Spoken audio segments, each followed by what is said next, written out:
کچھ نہ رستے کا پتہ ہم کو نہ منزل کی خبر، جا رہے ہیں جس طرف ہم کو لیے جاتا ہے دل۔ ہمارے شیخ حضرت مفتی رشید احمد صاحب رحمہ اللہ تعالی یہ شعر اللہ کی محبت میں پڑھا کرتے تھے۔ کیا ہو گیا؟ ہمارے شیخ حضرت مفتی رشید احمد صاحب کسی ایک ٹاپک کو لے کے بیان شروع کرتے تھے بعض دفعہ، جیسے غیبت کے خلاف بیان کرنا ہے یا حسد کے خلاف بیان کرنا ہے، درمیان میں کہیں اللہ کی محبت کا ذرا سا تذکرہ آ جاتا نا تو ان کا پورا ٹاپک ہی چینج ہو جاتا تھا، پھر وہ اللہ کی محبت میں اشعار پڑھنا شروع، ایک دم ان کی جو کیفیات ہیں وہ نظر آتا تھا چینج ہو گئی ہیں، بس اللہ کا نام لینے میں، اللہ کی صفات بیان کرنے میں، اللہ کی محبت کی باتوں میں ان کو بہت مزہ آتا تھا، تو وہ ٹاپک ہی چینج ہو جاتا تھا ان کا۔ اس وقت یہ شعر پڑھتے تھے کہ ہماری منزل تو کچھ اور تھی، جو بیان ہم لے کے چلے تھے، لیکن دل ہمیں کہیں اور لے گیا۔ ہمارے حضرت کے بھی عجیب ہی حالات تھے، بیان سے پہلے نا اتنی لمبی دعا کرتے تھے کہ ہم کہتے تھے، کیونکہ عصر سے مغرب تک بیان کا ٹائم ہوتا تھا، دور دور سے لوگ آتے تھے، ہمارے حضرت کا معمول نہیں تھا ہاتھ اٹھا کے دعا مانگنے کا، جب بھی کوئی دعا کا کہتا ہاتھ اٹھائے بغیر ہی اس کے لیے دعا کر دیتے تھے۔ اب ہمیں بھی چونکہ حضرت سے محبت ہے نا، تو ہمیں بھی دل ہمارا کہیں اور لے کے جا رہا ہے، جو اصل بیان کا ہدف تھا اس سے دل نے ہمیں کیا کر دیا ہے، ہٹا دیا ہے۔ تو وہ کیا کرتے تھے، عصر سے مغرب ٹائم ہے، دور دور سے لوگ بیان سننے آئے ہیں، تو بیان سے پہلے وہ دعا کرتے تھے ہاتھ اٹھا کے۔ وہ دعا بعض دفعہ اتنی لمبی ہو جاتی تھی، انفرادی دعا ہوتی تھی، اجتماعی نہیں، خود ہی اپنی دعا مانگ رہے ہوتے تھے۔ دعا یہی مانگتے تھے کہ اللہ بیان وہ کروا دے جس کی لوگوں کو ضرورت۔ وہ بعض دفعہ اتنی لمبی دعا ہو جاتی تھی کہ بیان کے لیے ٹائم بہت تھوڑا بچتا تھا، تو ہمیں تھوڑا غصہ بھی آتا تھا، حیرانگی بھی ہوتی تھی کہ اتنی دور دور سے لوگ آئے ہیں، دعا تو آپ کسی اور ٹائم مانگ لینا، لیکن آپ تو دعا میں ہی سارا ٹائم لگا دیا آپ نے۔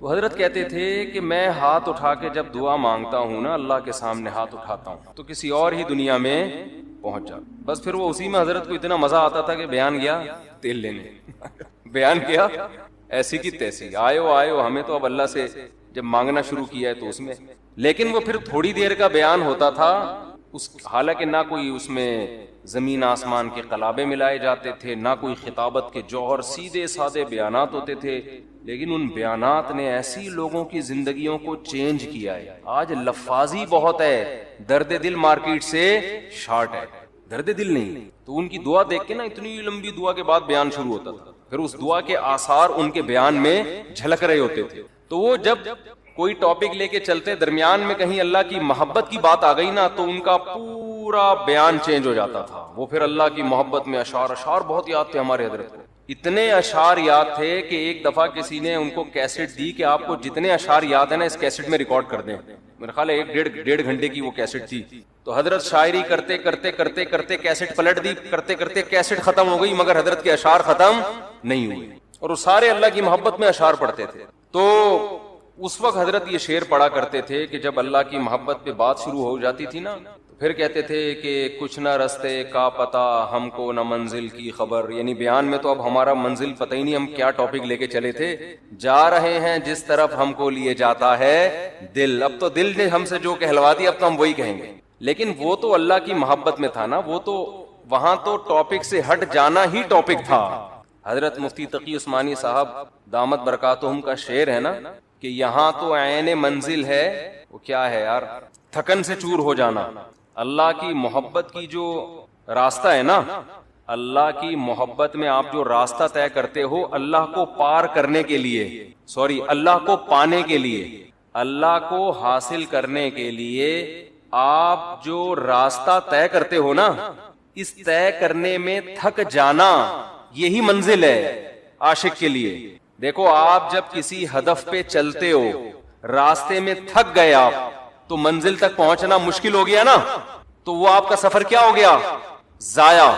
لیکن حضرت مفتی تقی عثمانی صاحب رحمہ اللہ نے بڑا پیارا شعر کہا کہ اللہ کی راہ میں اللہ کو پانے کے لیے تھک جانا ہی منزل ہے۔ اللہ یہی چاہتے ہیں کہ تھک جاؤ بس، تم اس تھکاوٹ سے ہی میں ملوں گا۔ کیا کریں، وہ ذوق ہی نہیں ہے۔ ابھی میں کرکٹ کی باتیں شروع کر دوں، ابھی میں عمران خان پہ وہ سیاسی تبصرے شروع کر دوں، شادیوں کی باتیں شروع کر دوں، بہت مزہ آئے گا ایک دم۔ اچھا، جس کی زیادہ شادیاں ہوتی ہیں نا اس کو اللہ کی محبت کی باتیں بہت جلدی سمجھ میں آتی ہیں، کیونکہ دکھی دل ہوتا ہے نا، ٹوٹا ہوا دل، اجڑا ہوا۔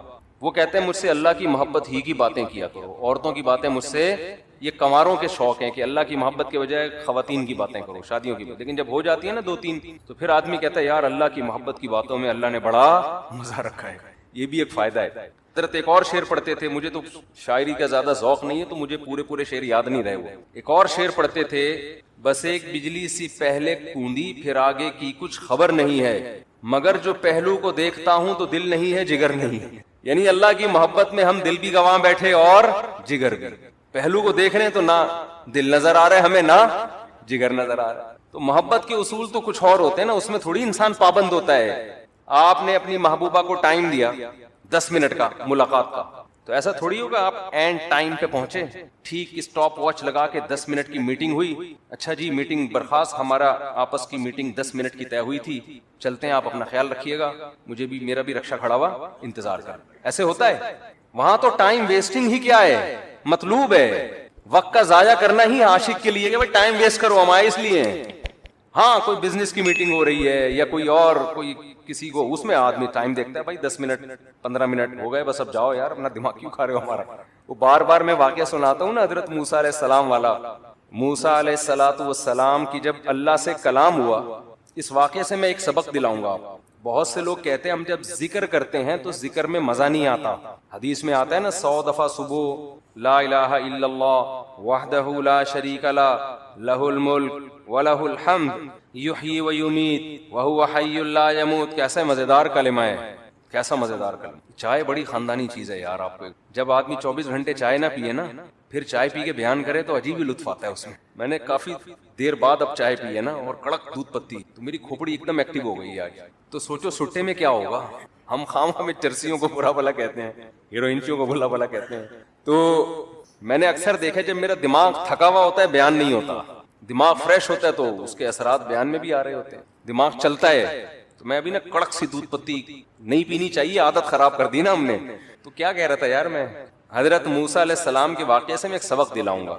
بہت سے لوگوں کو اشکال ہوتا ہے یہ جو ذکر اللہ ہے نا، معاذ اللہ یہ ٹائم ویسٹنگ ہے. نہ ہم کوئی ترقی کر رہے ہیں اس میں، نہ ہم انسانیت کی خدمت کر رہے ہیں. اب آپ جتنا دیر ذکر میں لگاتے ہو، یہ لا الہ الا اللہ کی تسبیح کتنی مزیدار ہے. لا الہ الا اللہ وحدہ لا شریک لہ لہ الملک ولہ الحمد. بعض روایات میں یحیی و یمیت بھی ہے، بعض میں اس کے بغیر بھی ہے. یحیی و یمیت وہو حی لا یموت وہو علی کل شیء قدیر. یہ حدیث میں آتا ہے جس نے 100 دفعہ صبح پڑھا تو کوئی شخص اس سے زیادہ نیکیاں اپنے اعمال میں جمع نہیں کر سکتا سوائے اس شخص کے جو 100 سے زیادہ دفعہ پڑھ لے. اب یہ جو ہمارا پڑھا لکھا طبقہ ہے نا، وہ کہتا ہے یار یہ ٹائم ویسٹنگ ہے. یہ کیا ہے بھائی، اتنی دیر میں کسی غریب کو کھانا کھلا دو.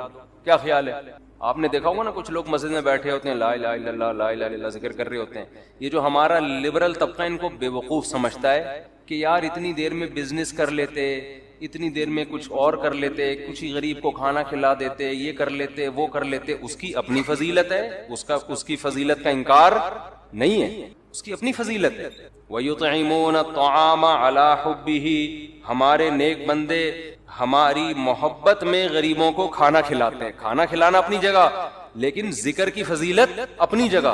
ذکر کی اتنی فضیلت ہے کہ رسول اللہ صلی اللہ علیہ وسلم نے ایک حدیث میں فرمایا کہ صحابہ نے پوچھا یا رسول اللہ سب سے افضل عمل کون سا ہے؟ آپ صلی اللہ علیہ وسلم نے فرمایا اللہ کا ذکر کرنا. یہ جو تسبیحات ہیں، صحابہ نے عرض کیا یا رسول اللہ کیا جہاد سے بھی افضل ہے؟ یعنی ہم تو فرسٹ ٹائم سن رہے ہیں، ورنہ ہمیشہ ہم نے سنا سب سے افضل عمل کون سا ہے؟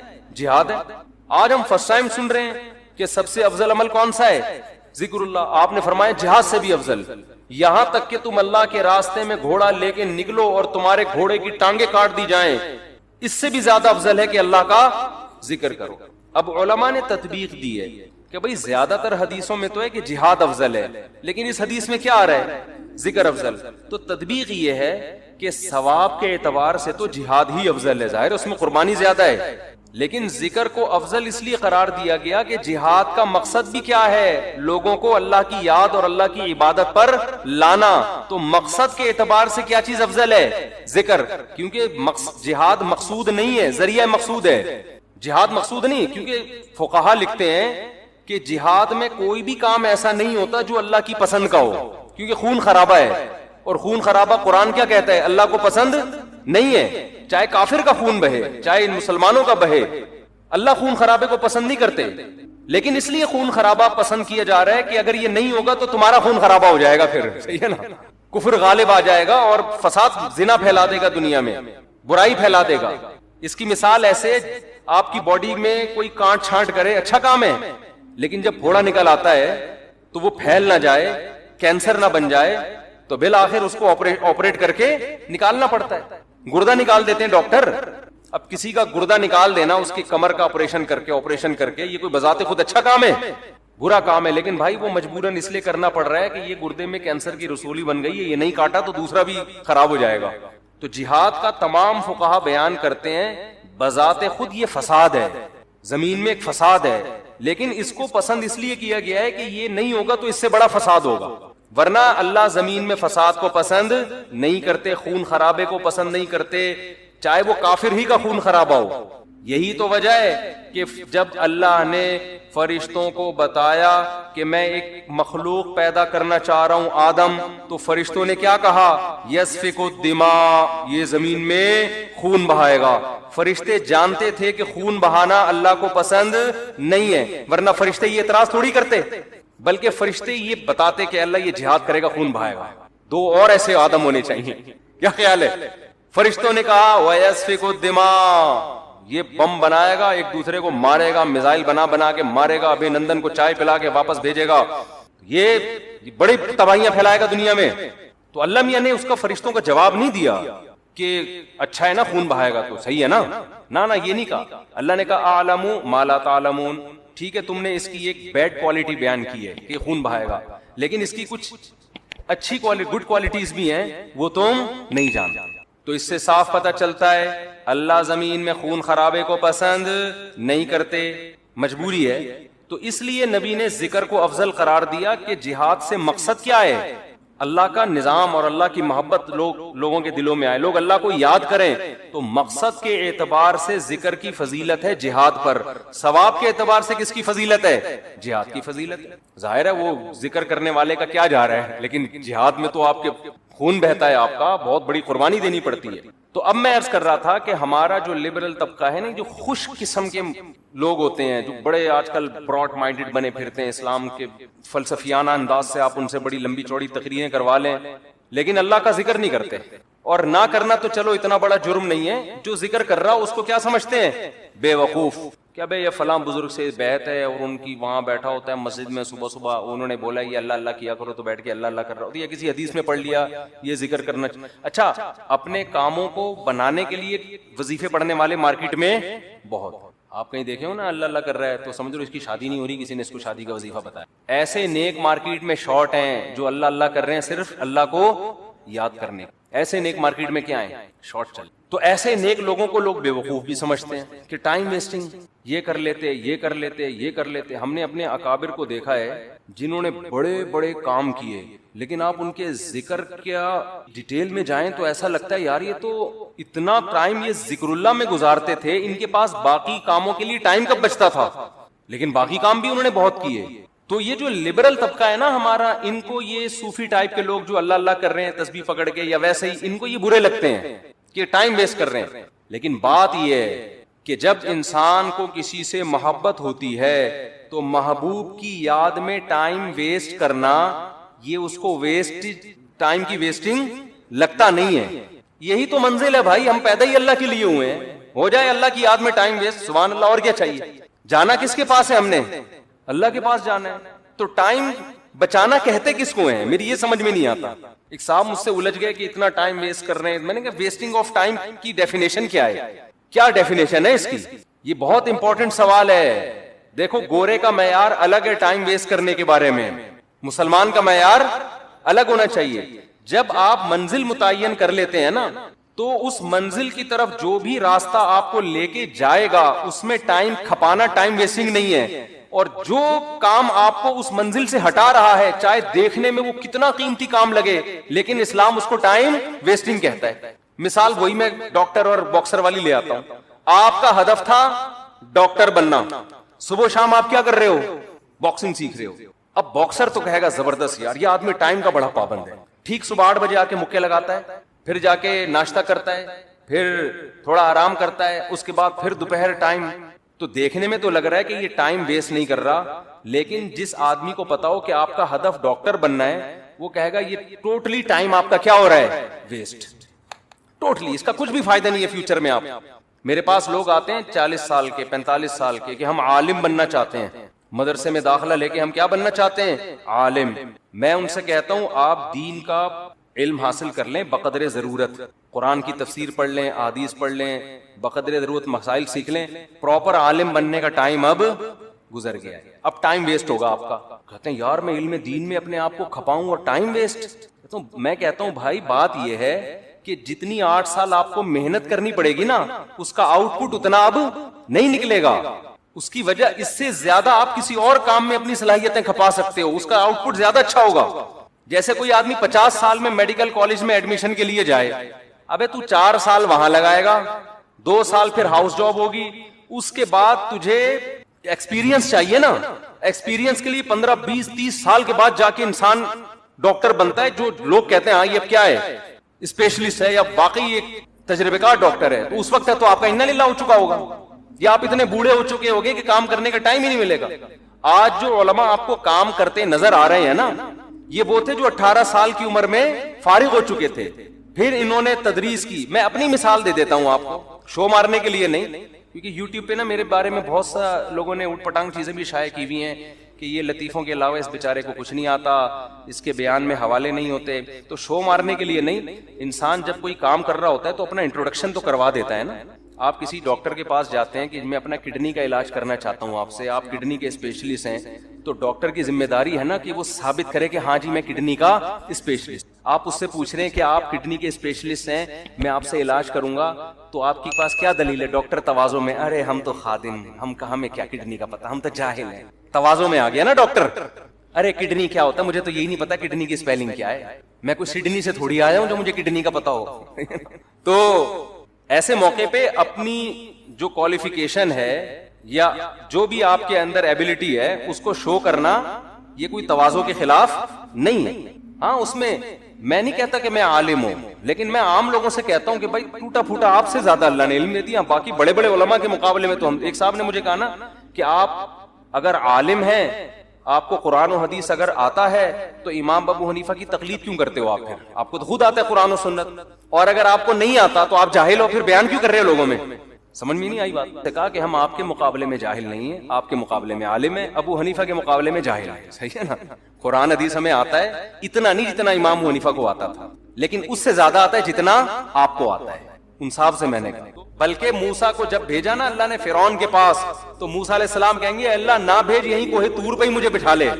وہ تو اللہ نے آرڈر دے دیا تھا فرعون کے پاس جاؤ، تو چلے گئے، ورنہ دل موسیٰ علیہ السلام کا جانے کا نہیں چاہ رہا تھا. بس یہی دل چاہ رہا تھا اللہ سے ہی ہم کلام ہوتا رہوں، میں اللہ سے ہی باتیں کرتا رہوں. تو قال ہی عصایا، اب وہاں کوئی لبرل بیٹھا ہوا ہے، سائنٹسٹ بیٹھا ہوا ہے، تو موسیٰ علیہ السلام پر اعتراض کر. موسیٰ علیہ السلام کیا کہہ رہے ہیں؟ ہی عصایا، یہ میری لاٹھی ہے، اتوکئ علیہا، اس پہ میں ٹیک بھی لگاتا ہوں، واہش بہا علی غنمی، درختوں کے پتے جھاڑ کر اپنی بکریوں کو پتے بھی کھلاتا ہوں، ولی فیہا معارب اخری، اور اے اللہ بہت سارے اور بھی کام ہیں، پرمیشن دے تو پوری رپورٹ پیش کر دوں تیرے سامنے. سمجھتے ہو کہ نہیں سمجھتے؟ تو یہ ہے ذکر اللہ کا فلسفہ.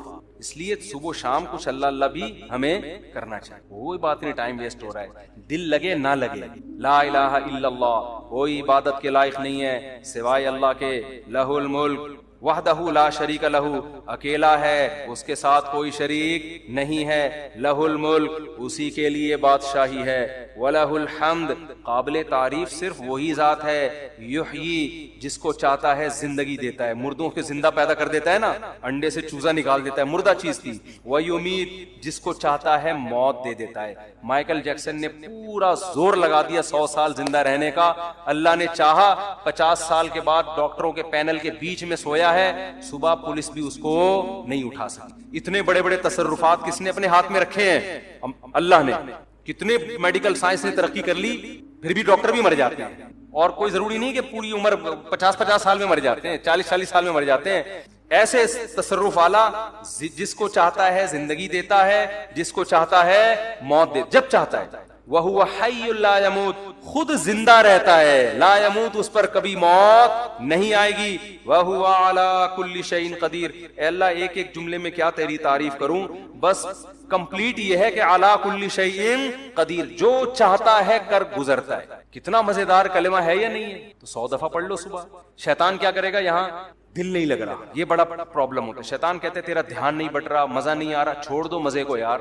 ہم نے بڑے بزرگوں سے سنا ہے کہ اگر اللہ کے ذکر میں دل نہ لگ رہا ہو نا تو ٹینشن نہ لیا کرو، یہ سوچا کرو زبان تو اللہ کو یاد کر رہی ہے نا، یہ بھی بہت بڑی زبان یاد کر رہی ہے، کافی ہے. دل بھی انشاءاللہ ایک نہ ایک دن لگ جائے، نہ بھی لگے تو عین منزل ہے، تھکن سے چور ہو جانا. کیا خیال ہے؟ نہ لگے دل یار.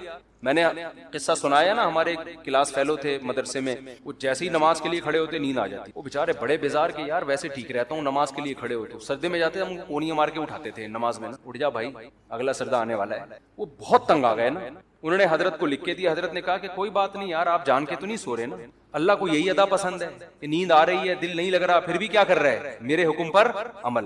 مزوں کی زندگی جنت میں ہے. یہاں نماز میں مزہ آ جائے اچھی بات ہے، ذکر میں مزہ آ جائے تو زیادہ اچھی بات ہے. مزہ نہیں آ رہا کوئی بات نہیں، زبان سے کرتے رہو چاہے مزہ نہ بھی آئے. آخرت میں اللہ ذکر کی لذت انشاءاللہ دے دے گا. قرآن میں آتا ہے کہ جنتی اللہ کا ذکر کریں گے لذت حاصل کرنے کے لیے، کیونکہ وہاں تو ان کو وہ مزہ آئے گا جو موسیٰ علیہ السلام کو اللہ سے بات چیت میں مزہ آ رہا. تو جنتیوں کو اللہ کا نام لینے میں جنت میں ذکر کا کوئی ثواب نہیں ہے، یہاں ثواب ہے، وہاں کوئی ثواب نہیں ہے. کیوں؟ وہاں جنتیوں کو مزہ اس کام میں آ رہا ہوگا، اللہ کو یاد کرنے میں، اللہ کی حمد و ثنا کرنے میں. تو اس لیے ذکر میں مزہ آئے نہ آئے کر لیا کرو، ہمت کر کے عادت ڈالو اس کی. تو خیر میں بات کو بس سمیٹ رہا ہوں 5 منٹ میں. تو میں یہ عرض کر رہا تھا کہ شیطان کیا کرتا ہے؟ آپ کو آپ کی منزل سے ہٹاتا ہے. ہماری منزل کیا ہے؟ جنت. تو ہم نے فوکس ان اعمال کو کرنا ہے جو ہمیں کہاں لے کے جاتے ہیں؟ جنت میں. اور وہ اعمال اللہ نے قرآن میں بیان کیے ہیں کہ زنا مت کرو، چوری مت کرو، سمجھ رہے ہو، جھوٹ مت بولو، پیسوں میں کرپشن. یہ ساری آیتیں میں پڑھوں گا نا تو بیان لمبا ہو جائے گا، ایک ایک چیز پر آیت ہے. وَيْلٌ لِّلْمُطَفِّفِينَ اِذَا اكْتَالُوا عَلَى النَّاسِ يَسْتَوْفُونَ. اپنا حق جب لینے کی باری آتی ہے پورا حق لیتے ہو، جب دینے کی باری آتی ہے ڈنڈی مارتے ہو. یہ کام مت کرو. اوفوا بالعہد، کسی سے ایگریمنٹ کرو تو معاہدوں کو پورا کرو. لا يحل لكم ان ترثوا النساء کرہا، عورت کا مال بولو نا مت کھاؤ. سمجھتے ہو؟ بہت ساری اس طرح کی، اس میں کسی کا اختلاف نہیں ہے، کوئی حنفی کا، شافعی کا، کوئی اہل حدیث کا، کوئی دیوبندی بریلوی، اس پہ سب متفق ہیں. لیکن ان چیزوں پہ بحث نہیں ہوتی. ہماری بحث شروع کہاں سے ہوتی ہے؟ ان موضوعات سے شروع ہوتی ہے جو قرآن نے بیان نہیں کیے. کیوں شروع ہوتی ہے؟ اپنی علمیت کو جھاڑنے کے لیے کہ مجھے یہ بھی آتا ہے، مجھے رفع الیدین کی حدیثوں کا سارا پتا ہے، مجھے امام کے پیچھے فاتحہ والی حدیث حوالوں کے ساتھ یاد ہے. کوئی مولوی لے آؤ میرے سامنے جس کو پتا ہو. یہاں سے شروع ہوتی ہے ہماری تقریر. سمجھ رہے ہو نا؟ ابے عوام کو اس کا کیا فائدہ؟ یہ تو صحابہ میں اختلافی مسئلہ تھا. ہمارے حضرت سے کسی نے فون کر کے پوچھا کہ وہ فلاں کہتے ہیں امام کے پیچھے فاتحہ اگر نہیں پڑھتے نماز نہیں ہوتی. تو حضرت کا اس پہ رسالہ ہے اصل الفتاوی میں عربی میں کہ امام کے پیچھے فاتحہ فقہ حنفی میں جائز نہیں ہے. اس کے دلائل عربی میں رسالہ ہے. تحقیق کتنی تھی، لیکن حضرت نے فون پہ وہ تحقیق نہیں جھاڑی. حضرت نے ان سے کہا کہ جو آپ کو اس بحث میں الجھا رہا ہے نا، کہہ رہا ہے امام کے پیچھے فاتحہ نہیں پڑھو گے تو نماز نہیں ہوتی، اس سے کہو کہ کیا صحابہ میں بعض ایسے تھے جو فاتحہ پڑھنے کے قائل نہیں تھے؟ تو وہ یقیناً ایسے صحابہ تھے. تو کہا ان کی ہو جاتی تھی، جب ان کی ہو جاتی ہے ہماری بھی ہو جاتی ہے. ٹھیک ہے نا؟ مختصر جواب دیا کہ بھائی کوئی اور کام میں لگا اپنے آپ، کیونکہ حضرت اس کو وہ رسالے میں الجھاتے تھے، پھر وہاں سے جواب، پھر یہاں سے جواب، اور پھر وہ جب مرنے سے پہلے بہت بڑا امام کے پیچھے فاتحہ والے مسئلے میں PhD کر کے جاتا اور ساری زندگی علماء کو برا بلا کہنے میں. ابے ان کو کیا پتا، یا تو اہل حدیث کی مخالفت میں زندگی کھپا دیتا یا حنفیوں کی مخالفت. صحابہ کرام میں فاتحہ پڑھنے والے بھی تھے اور نہیں پڑھنے والے بھی، لیکن ان بحثوں کو انہوں نے موضوع نہیں بنایا. جس کے پاس جو حدیث پہنچی عمل کر رہا ہے اس پہ. انہوں نے موضوع کس کو بنایا؟ روم اور فارس کو. لڑنا ہے بھائی، جہاد کرنا ہے. سلطنت بڑی بڑی جو سلطنتیں ہزار سال سے ان کے اکھاڑ کے پھینک دیا، انہوں نے اکھاڑ کے وہاں جا کے اسلام قائم کیا. پھر کوئی زور سے آمین کہہ رہا ہے، کوئی کیا کہہ رہا ہے آہستہ آمین. اگلے کی واٹ لگا دی. اگلے کی کیا لگا دی؟ ایسی کی بت پرستی ختم کر دی. محمود غزنوی نے سومنات کے مندر توڑ دیے نا, حنفی تھا محمود غزنوی, تو اس کو شافیوں سے بھی کوئی مسئلہ نہیں تھا, کیونکہ ہندوستان میں کیرلا میں شافی بھی بہت تھے, انہوں نے بھی محمود غزنوی کا ساتھ دیا ہوگا. انہوں نے کہا بھائی بت پرستی کے سب خلاف ہیں, کوئی بات نہیں یار, فاتحہ پڑھ رہا ہے نہیں پڑھ رہا, یوں کر رہا ہے نہیں کر رہا تو اللہ کی عبادت ہے نا, تو اس سے کیا ہو جاتا ہے, یوں کر لیا یوں نہیں کیا. آپ نے ایسے ایشوز بنا دیے قوم میں, اور لوگ پھر انہی لوگوں کو بہت بڑا اسکالر سمجھ رہے ہیں, حالانکہ یہ اندر سے کیا ہوتے ہیں, کھوکھلے.